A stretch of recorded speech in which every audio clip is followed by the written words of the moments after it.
There once was a man who never raised his voice, never gave commands, and never preached, yet changed an entire village forever.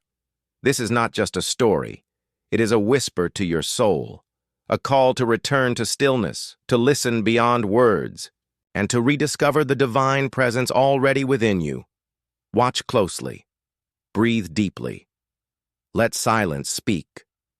The mountains whispered secrets into the ears of those who dared to walk alone beneath their shadow.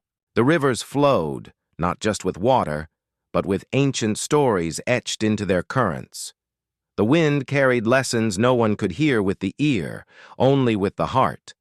And in this timeless world where modern man had forgotten how to listen, lived a boy named An. An was not born into riches or royal lineage. His home was a simple thatched roof near a forested slope, where his father tended to herbs and his mother wove clothes with hands roughened by labor, but softened by love. From a young age, An was taught the value of silence, not as absence, but as presence. When your mouth closes, your mind opens, his father once told him as they sat beneath a camphor tree, watching the fog kiss the earth.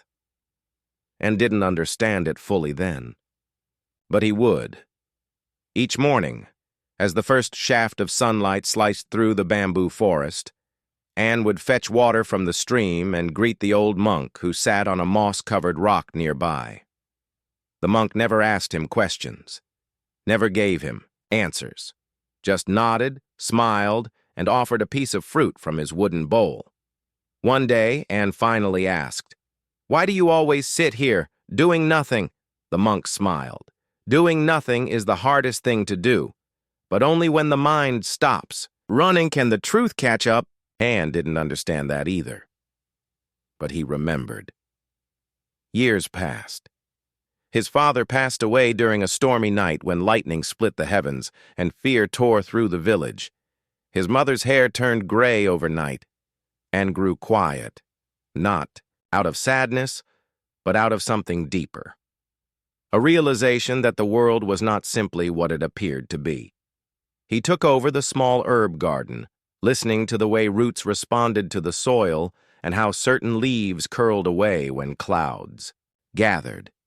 He began to sense that everything around him spoke, only not in words. One afternoon, while tending to a stubborn root, a traveler arrived. Dust-covered with eyes that held too many suns and too many sorrows. The traveler begged for shelter, and An gave it. That night, by candlelight, the man spoke of wars, of betrayals, of riches that vanished like mist in the wind. "The more I had, the more I feared," he whispered. "I once owned palaces, but not peace," and asked nothing. He only refilled the traveler's bowl with warm tea. When the man left at dawn, he said something An would never forget.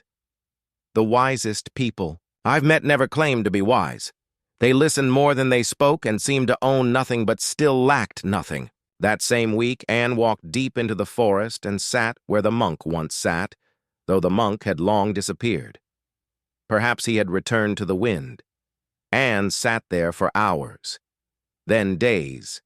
Villagers began to whisper, "He's lost his mind." But he wasn't lost. He was beginning to find something. A boy once curious now sat still. A young man once filled with questions now watched ants build bridges of leaves and birds discuss morning politics in their own tongues. He noticed how silence wasn't empty, it was full of rhythms, full of patterns, full of truths. One morning, a boy from the village came up to him and asked, "Why do you sit here every day doing nothing?" and smiled. "Because in doing nothing, everything becomes clear." The boy didn't understand, but he remembered. Months later, a powerful merchant arrived in the village. He had heard of a young man who had attained some secret knowledge and demanded an audience. His guards pushed aside villagers. His gold ornaments glinted like pride. When he reached on, he scoffed. "So this is the sage they speak of," and remained seated, calm. The merchant asked, "What is the secret to happiness?" Anne looked at the man and said, "Stop asking for it." The merchant frowned. "That's absurd. If I don't seek it, how will I find it?" And gently replied, "Because in seeking, you assume you lack. And in assuming you lack, you blind yourself to what you already have." The merchant left angry, but he remembered. Years passed. Seasons turned like pages of a vast invisible book. The world outside changed. Empires rose and fell. Roads were paved, and machines sang louder than birds. Yet Anne remained, unchanged, beneath the same tree. People came with questions, expecting answers. Some left frustrated. Others left transformed. Because Anne did not teach with words. He taught, by being. A woman once came, holding the ashes of her son. Her eyes dry, her heart a wasteland. "Why did this happen?" she asked. "Why do good people suffer?" Anne looked at her and said nothing for a long time. Then he pointed at a tree whose trunk had split during a storm but still bore fruit. "The storm does not ask permission. It simply comes, but the tree chooses whether to bear fruit again." The woman wept and left, no longer asking why. Children grew old. Elders passed. The forest thinned. But the story of Anne remained, carried by the wind like seeds. People began to understand. He was not a sage because he knew more, but because he wanted less. He didn't conquer the world. He surrendered to it, and in that surrender, he found the quiet center where all things meet. One day, as the sky blushed with dusk and the air held the scent of coming rain, and closed his eyes for the last time, he had not written books, had not built temples, but, in the hearts of those who had sat with him, even for a moment, he left a silence that spoke forever. Rain fell softly the night Anne left the world. No one buried him, because there was nothing to bury, just a body that had once been the vessel of stillness. Villagers did not build a shrine. Instead, they continued their lives, some sitting beneath the camphor tree where he once sat, some passing down his words in whispers to their children, not as doctrine, but as breath. The young boy who once asked him why he did nothing had now grown. His name was Lin, and he returned to the tree one day after many years of wandering the cities. His face wore the fatigue of progress, jobs gained and lost, friends who betrayed, love that ended not with a bang, but a silence colder than winter. The city had taught him to run, faster, harder, never stop. Yet when he sat beneath the same tree where Anne once breathed, time slowed. Lin sat for a full hour, not moving. He expected something to happen. An insight, a feeling, a revelation. But nothing came, and perhaps that was the first lesson. The wind rustled through the trees. A beetle crawled over his boot. A leaf twirled down like a dancer who forgot the music but continued to move anyway. And suddenly, Lin remembered the quiet. It took him days, then weeks, to unlearn the noise inside him, the judgments, the metrics, the endless comparisons. But little by little, he began to live like Anne. He tended a small garden. He answered no questions unless asked. He began to hear stories in bird songs, in old women's sighs, in the broken bricks of abandoned wells. Once, a wealthy developer came to the village and offered to buy the land around the camphor tree. "We'll build a meditation resort," he said, "in honor of the legendary An, luxury mindfulness. It'll be a tribute to simplicity, but high-end." Lin only smiled. If you must sell silence, it is no longer silence. The developer laughed. "You're clever. You should help us market it." Lin didn't respond. He returned to his garden, letting the man's footsteps fade behind him, but not everyone understood. One morning, a young woman named Mai approached Lin, her eyes red from weeping. "I've done everything right," she said, Studied hard, worked harder, I'm exhausted. And for what? I feel empty. Lin gave her tea. Not with sugar, not flavored. Just water and leaves. She sipped it, disappointed. It's bitter. Then stay, Lin said.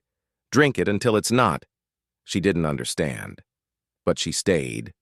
3 days later, she asked, How long will this take? Lin replied, How long did it take you to forget yourself? She stayed a year. In that time, she learned how to plant seeds, how to wait without impatience, how to listen without preparing a response. One night, she looked up at the stars and cried, not from sadness, but because for the first time in her life, she wasn't chasing anything. Lin didn't speak much, but the villagers began to call him the second tree. Not because he replaced Anne, but because he grew in the same soil, and like any tree, he cast shade, gave fruit, held silence in his roots. One day, a scholar from the capital came with ink-stained fingers and scrolls. He had read of Anne in a forgotten journal. We must document everything, he said, his life, his words. We'll compile a book, make him known. Lin asked, Why? The scholar hesitated. Because such wisdom must not be lost. Lin said, It is never lost, only looked for in the wrong places. The scholar was not pleased. People need structure, records, truths carved into certainty. Lin responded, When you trap truth in ink, it becomes memory, not life. Still, the scholar stayed a while. And he watched. He watched how villagers visited the tree not to worship, but to rest. How children ran barefoot through fields without being told to slow down. How arguments, when they arose, ended not with one side winning, but both sides listening. And something in the scholar softened. He stopped writing for a while. He forgot what he came for. Then one morning, he left, without a book, but with something better. Years passed again, and the world spun faster. Devices filled pockets. Voices became shorter, louder. But every now and then a traveler would find their way to the village, not by map, but by need.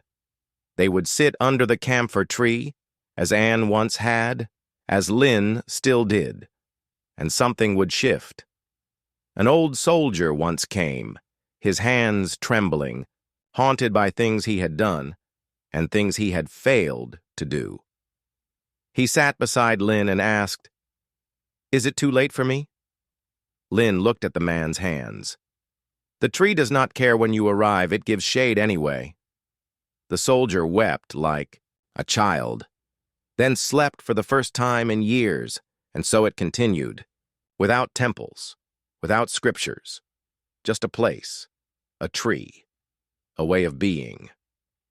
Children who grew up near the tree learned not to interrupt silence.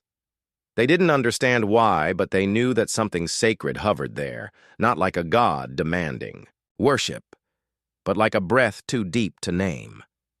One day, Lin fell ill. His breath slowed. His hands, once calloused from planting, now lay still. Villagers gathered, but he only smiled. Don't hold on to me, he whispered. I'm already part of the wind, and then he was gone. No tombstone marked his name. No monument bore his story. But the camphor tree stood strong, and in its shade the ground hummed with memory. In a city far away, Mai now taught students. Not lessons from books, but from pauses. Don't just look at the answer, she would say. Look at the question. Why did you ask it? Some called her strange. Others called her wise. She only smiled and drank her tea, plain and without sugar. If this story moved something inside your heart, if you felt the quiet presence of something greater, then share this message. Let the world remember the power of silence. Like, comment your thoughts, and subscribe to God is With, where every story brings you closer to Him. Share this with someone who needs peace today. Remember, God is not far. God is with.